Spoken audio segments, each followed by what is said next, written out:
There is an archetype in modern society that commands almost absolute, unquestioning trust. It is the archetype of the local doctor. When we are at our most vulnerable, when our bodies fail us, or when our loved ones are suffering, we turn to medical professionals. We invite them into our homes.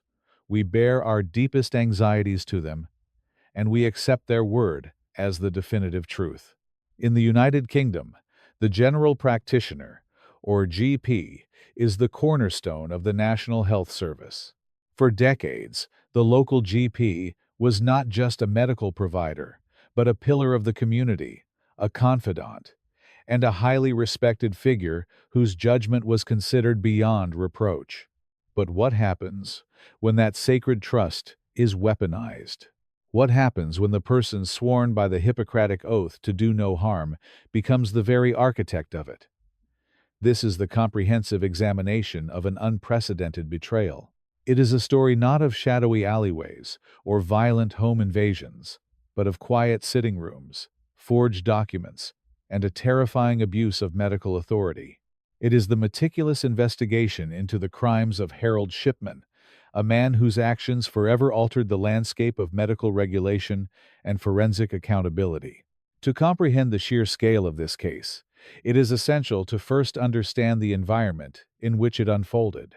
In the late 20th century, the town of Hyde, located in Greater Manchester, England, was a close-knit, industrious community. It was the sort of place where generations of families lived on the same street, where neighbors knew each other by name, and where the local doctor was treated with a level of deference bordering on reverence.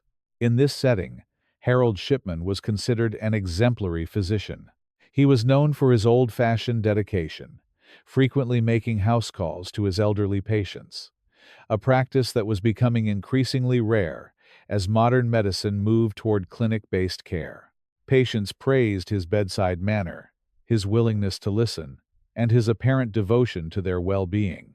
Yet, beneath this carefully cultivated veneer of the dedicated country doctor lay a complex psychological landscape defined by extreme arrogance and an insatiable need for control.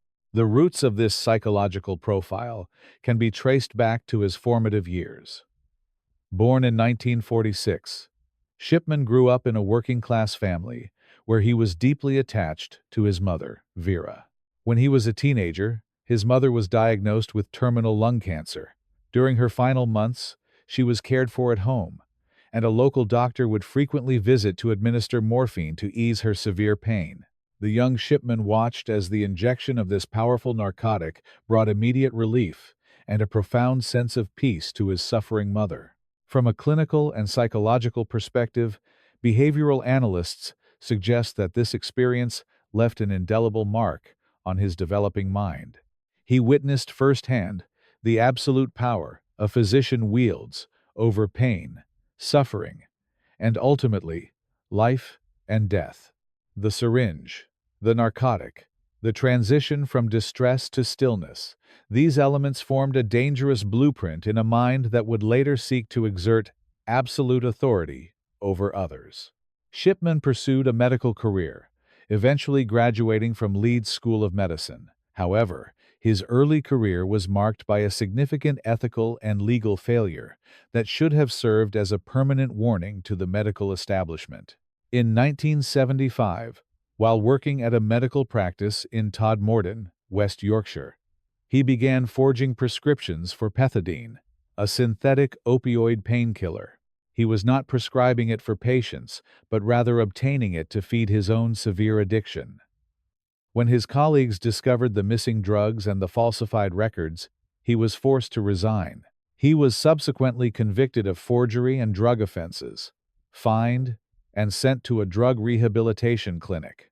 In many professions, a conviction for forging documents to obtain controlled substances would mean permanent expulsion. However, the General Medical Council, the regulatory body for doctors in the UK, allowed him to retain his medical license after he completed his rehabilitation. The system, designed to be rehabilitative, operated on the assumption that a cured doctor could once again serve the public safely. This systemic blind spot would prove to be a catastrophic miscalculation. After regaining his professional standing, Shipman relocated to Hyde, where he slowly and methodically rebuilt his career. By 1992, he had established his own solo practice. Operating alone removed the daily oversight of partners and colleagues. He was the sole authority within his clinic, an isolated environment that perfectly suited his need for absolute control. It was during this period that his methodical abuse of power reached its zenith. His targets were almost exclusively elderly patients, predominantly women, who lived alone. These individuals were often in relatively good health for their age, managing routine conditions but far from the end of their lives. The modus operandi was chillingly clinical and terrifyingly simple. Shipman would arrive at a patient's home, often unannounced, under the guise of a routine checkup or to administer a preventative injection. Once inside the quiet privacy of their living rooms, he would administer a lethal dose of diamorphine, the clinical name for medical-grade heroin. Diamorphine is a powerful central nervous system depressant. In palliative care, it is strictly monitored and used to manage severe pain. However, when administered in a massive, unprescribed dose, it rapidly induces severe respiratory depression. The brain stops sending signals to the lungs, breathing slows, and eventually ceases, and the patient slips away quietly. There is no struggle, no outward sign of trauma, and no violent disruption of the scene. To an untrained eye, or even to a grieving family member arriving shortly afterward, it simply appeared as though their loved one had passed away peacefully in their sleep, often while sitting in their favorite armchair. The true insidious nature of his methodology lay in his actions immediately following the deaths. Shipman would often be the one to notify the family, presenting himself as a compassionate figure who had just happened to arrive too late, or who had been present when the patient suddenly succumbed to a massive heart attack or a stroke. He would then take charge of the bureaucratic aftermath. As the attending physician, he had the authority to issue the medical certificate of cause of death. He would list a plausible, natural cause, such as ischemic heart disease or old age. Furthermore, he strongly advocated for cremation over burial. To understand why cremation was so vital to his continued evasion of justice, one must examine the British medical regulations of the time. To authorize a cremation, the law required the signatures of two doctors. The first was the attending physician, in this case, Shipman. The second was supposed to be an independent doctor who would verify the findings. However, in practice, this second signature was often treated as a mere administrative formality. The second doctor rarely examined the deceased in detail, relying instead on the word of their respected colleague. Once a body was cremated, all toxicological evidence was permanently destroyed. The ashes could tell no tales of diamorphine overdoses. Through this loophole, Shipman effectively erased the physical evidence of his crimes, time and time again. However, a serial perpetrator, no matter how methodical, cannot operate indefinitely without generating statistical anomalies. The sheer volume of deaths occurring under his care began to cast a long, undeniable shadow over the town of Hyde. The first stirrings of suspicion did not come from law enforcement, but from the local funeral directors. The staff at a local undertaking firm began to notice a deeply unsettling pattern. They were handling an unusually high number of deceased patients from Shipman's solo practice. Furthermore, the circumstances of these deaths were strikingly similar. The undertakers noted that Shipman's patients were almost always found fully clothed, sitting upright in chairs or lying neatly on their beds, looking perfectly peaceful. This uniform presentation of death was highly unusual. Natural deaths, particularly sudden cardiac events, often involve signs of distress or physical collapse. Concerned by this morbid pattern, the undertakers quietly voiced their anxieties to Dr. Linda Reynolds, a physician at a neighboring medical practice in Hyde. Dr. Reynolds faced an agonizing professional dilemma. Accusing a fellow medical professional of incompetence, let alone foul play, was a monumental step. Yet, When she reviewed the death rates, the statistical disparity was impossible to ignore. Shipman's patients were dying at a rate nearly 10 times higher than those of other doctors in the area. Driven by a profound sense of duty, Dr. Reynolds reported her concerns to the local coroner, expressing her fear that Shipman was either grossly negligent or purposefully harming his patients. This courageous report triggered the first police investigation in March of 1998. Unfortunately, this initial inquiry stands as a profound example of the limitations of law enforcement when faced with complex medical evidence without proper expert guidance. The detectives assigned to the case were experienced in traditional criminal investigations, but they lacked the specialized medical knowledge required to scrutinize clinical records effectively. They did not consult the General Medical Council to check for past disciplinary actions, missing the crucial 1975 conviction for drug forgery. When they examined Shipman's patient records, they found that the documented medical histories perfectly matched the causes of death he had listed on the certificates. Concluding that there was no evidence of foul play, the police closed the investigation within weeks. Emboldened by this systemic failure, Shipman returned to his practice, feeling invincible. In the months following the closed investigation, he would go on to take the lives of several more patients. The ultimate unraveling of his dark tenure did not come from a grand police sting, but from his own hubris and the sharp, unyielding intellect of a victim's daughter. The catalyst for his downfall was the death of Kathleen Grundy.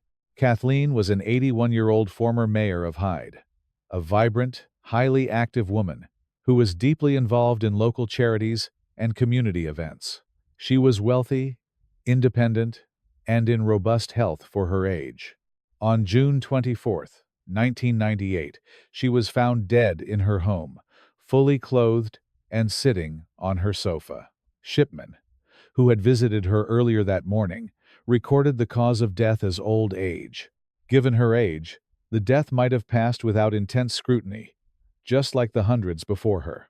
But Shipman, driven by an escalating sense of untouchability and perhaps a developing financial motive, made a fatal error. Shortly after Kathleen's death, a local firm of solicitors received a new will, purportedly signed by Kathleen Grundy.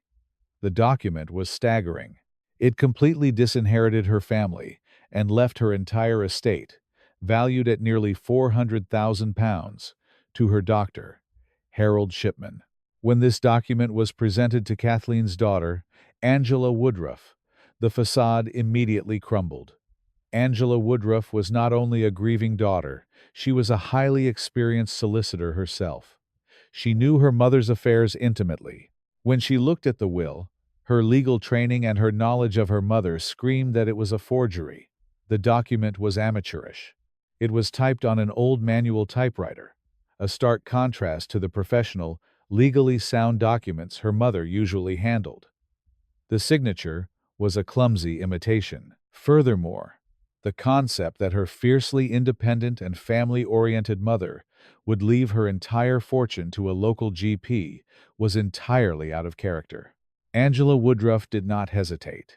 She took the forged will, along with the details of her mother's sudden death, directly to the Greater Manchester Police. This time, the investigation was placed in the hands of Detective Superintendent Bernard Postels, a meticulous investigator who immediately recognized the gravity of the allegations. The presence of a forged will provided a clear, traditional criminal motive: financial gain. This gave the police the leverage they needed to launch a full-scale, rigorous inquiry. The first and most critical step in this new investigation was securing physical evidence. Because Kathleen Grundy had been buried rather than cremated, her body retained the secrets of her final moments. In August 1998, investigators conducted an exhumation. Exhumation is a solemn and highly regulated procedure, requiring permission from the coroner and careful coordination to preserve the dignity of the deceased while securing the chain of evidence. Once the remains were recovered, they were sent to a forensic toxicology laboratory. Toxicology is the scientific study of adverse effects that occur in living organisms due to chemicals. In the context of postmortem forensics, it involves analyzing biological samples, such as blood, liver tissue, or muscle, to detect the presence of drugs, poisons, or toxins. The human body begins to break down after death, and the embalming process can introduce chemicals that complicate analysis. However, certain compounds, including morphine, are remarkably stable and can be detected in tissue samples long after death. The forensic scientists utilized advanced techniques such as gas chromatography and mass spectrometry. These instruments separate the chemical components of a sample and identify them based on their unique molecular mass. The results from Kathleen Grundy's tissue samples were unequivocal. The toxicologists found lethal concentrations of morphine in her system. She had not died of old age. She had been given a massive, fatal overdose of diamorphine. With physical proof of a lethal injection and a forged will pointing directly to financial motive, Harold Shipman was arrested on September 7, 1998. But Detective Superintendent Postles knew that Kathleen Grundy was likely not an isolated case. The whispers of the undertakers and the concerns of Dr. Reynolds echoed in the incident room. The investigation rapidly expanded into one of the largest and most complex medical murder inquiries in global history. To prove a pattern of murder, investigators needed to look beyond the physical bodies, many of which had been cremated, and delve into the digital realm. This led to a groundbreaking use of computer forensics, a field that was still relatively young in the late 1990s. Shipman had recently modernized his practice by transitioning from paper files to a computerized patient record system known as microdoc. He believed this system would protect him. His method was to administer the lethal dose, return to his surgery, and retroactively alter the patient's digital medical record. He would add fictitious symptoms, such as chest pains, shortness of breath, or a history of fainting spells, dated just days or weeks before the patient's death. This fabricated history served to perfectly justify the false cause of death he wrote on the official certificate. However, Shipman fundamentally misunderstood the technology he was using. He treated the computer like a digital piece of paper, assuming that typing over an entry erased the past. He did not realize that the microdoc software, designed for medical accountability, possessed a hidden, time-stamped audit trail. Forensic computer analysts seized his hard drive and meticulously extracted its data. They uncovered a damning digital footprint. The software recorded exactly when a file was opened, when an entry was created, and when it was modified. The analysts were able to show that the symptoms justifying the deaths were not entered weeks in advance, as Shipman claimed. Instead, they were hastily typed into the system mere hours after the patients had died. This digital forensics breakthrough was devastating. It proved that Shipman was systematically falsifying medical histories to cover up sudden, unexplained deaths. Simultaneously, the investigation team undertook the grim task of identifying other potential victims. They focused on patients who had died suddenly during a home visit from Shipman, where he was the only witness. They sought out families who had chosen burial over cremation. Ultimately, 14 more bodies were exhumed. The forensic toxicologists worked tirelessly, analyzing tissue samples from women who had been buried for months or even years. The results were a tragic repetition of the Grundy case. One by one, the toxicology reports came back positive for lethal, unprescribed levels of morphine. The physical evidence of the exhumations, combined with the irrefutable digital evidence of the forged medical records, painted a picture of a calculated, cold-blooded predator, operating under the cloak of medical authority. During police interrogations, Shipman's demeanor provided a chilling insight into his psychology. He was not a frantic criminal caught in a lie. He was arrogant, dismissive, and utterly devoid of empathy. He sat through interviews with his arms folded, eyes closed, often refusing to look at the detectives or the photographs of his victims. He maintained his absolute innocence, claiming that the toxicology reports were flawed and that the computer system was malfunctioning.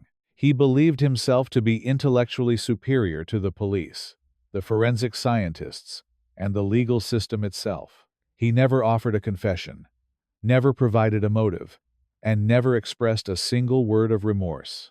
The trial of Harold Shipman began in October 1999 at Preston Crown Court. It was a legal proceeding of immense gravity, drawing attention from across the globe. He was charged with 15 counts of murder and 1 count of forgery. The prosecution's strategy was a masterclass in presenting complex scientific and digital evidence to a jury. They did not rely on emotional appeals. Instead, they built a fortress of indisputable facts. They walked the jury through the mechanism of diamorphine toxicity, explaining precisely how the drug suppresses the respiratory system. They presented the computer forensic experts, who projected Shipman's digital audit logs onto screens in the courtroom. The defense attempted to argue that the elderly patients had died of natural causes and that Shipman, perhaps exhibiting poor judgment, had altered the records out of a misguided fear of being investigated. But this defense collapsed under the weight of the toxicology reports. There was no medical justification for the massive levels of morphine found in the exhumed bodies, particularly because none of the victims were suffering from terminal, painful illnesses that would require such aggressive pain management. The courtroom atmosphere was heavy with the grief of the victims' families, who sat through weeks of highly clinical testimony detailing the final moments of their mothers, grandmothers, and sisters. They listened as the prosecution dismantled Shipman's facade of the caring country doctor, revealing the calculating manipulator beneath. After a grueling trial, the jury deliberated. On January 31, 2000, they returned their verdict. Harold Shipman was found guilty on all 15 counts of murder and the count of forgery. The judge, recognizing the unprecedented severity of the betrayal, sentenced him to 15 consecutive life sentences, recommending that he never be released. Shipman showed no emotion as the sentence was handed down, maintaining his stoic, arrogant silence to the very end. He would later take his own life in his prison cell in 2004, taking the full truth of his motives and the exact number of his victims to the grave. The guilty verdict, however, was only the beginning of the reckoning. The British government and the public were left grappling with a terrifying question. If a doctor could murder 15 patients without raising official alarms, how many more had he killed, and how had the system allowed it to happen? To answer these questions, a massive public inquiry was launched, chaired by High Court Judge Dame Janet Smith. The Shipman inquiry was an exhaustive, multi-year investigation that reviewed the medical files, death certificates, and witness testimonies surrounding every single patient who had died under Shipman's care throughout his entire career. The findings of the inquiry, published in a series of comprehensive reports, shocked the world. Dame Janet Smith concluded that Harold Shipman had murdered at least 215 patients, with realistic estimates suggesting the true number was closer to 250. He was, and remains, the most prolific serial killer in recorded British history. The inquiry did more than just tally the tragic loss of life. It ruthlessly exposed the systemic vulnerabilities that Shipman had exploited. It highlighted the dangerous lack of oversight in single-handed medical practices. It condemned the cremation certification process, which had degenerated into a meaningless rubber stamp, allowing a murderer to destroy evidence with the unwitting signature of a colleague. It also pointed out the failure of the controlled drug monitoring systems, which had allowed Shipman to stockpile massive quantities of diamorphine without triggering any alarms from pharmacies or health authorities. As a direct result of this catastrophic case, the entire landscape of British medicine was overhauled. The Shipman inquiry led to sweeping legislative and procedural reforms designed to ensure that such an abuse of power could never happen again. The process of death certification was radically changed, introducing independent medical examiners whose sole job is to scrutinize the circumstances of a death before cremation or burial can be authorized. The management and auditing of controlled drugs, like diamorphine, were subjected to stringent, heavily monitored protocols, making it impossible for a doctor to hoard lethal narcotics. The General Medical Council implemented rigorous new systems for appraising doctors, requiring regular assessments of their clinical competence and ethical standing. The era of the unquestioned, isolated practitioner was brought to a definitive end, while the forensic breakthroughs and the systemic reforms are the enduring legal legacy of this case. The true focus must always remain on the victims and the community that was so deeply scarred. The town of Hyde was forced to navigate a collective trauma that is difficult to comprehend. Thousands of residents had to face the agonizing reality that the man they had trusted to heal them, the man who had delivered their children and comforted them in times of illness, was a predator. The victims were not mere statistics or case files. They were the matriarchs of families, the volunteers at local charities, the retired teachers, and the beloved neighbors. They were individuals who had lived long, full lives, only to have their final chapters stolen from them by a man who viewed their existence as something he had the right to extinguish for his own inexplicable psychological gratification. The investigation into Harold Shipman stands as a testament to the necessity of relentless pursuit in the face of unquestioned authority. It proves that evidence, whether buried in the earth or hidden within the code of a computer hard drive, can eventually bring the darkest truths to light. It serves as a permanent reminder that trust must always be balanced with accountability, and that the systems designed to protect the vulnerable must be constantly vigilant. As we reflect on the monumental scale of this tragedy and the meticulous forensic work that finally halted it, we are left to ponder the delicate nature of the systems we rely on every day. When we place our lives, our health, and our ultimate trust in the hands of an individual wearing the mantle of authority, how do we ensure that the systems built to protect us are truly looking out for our best interests?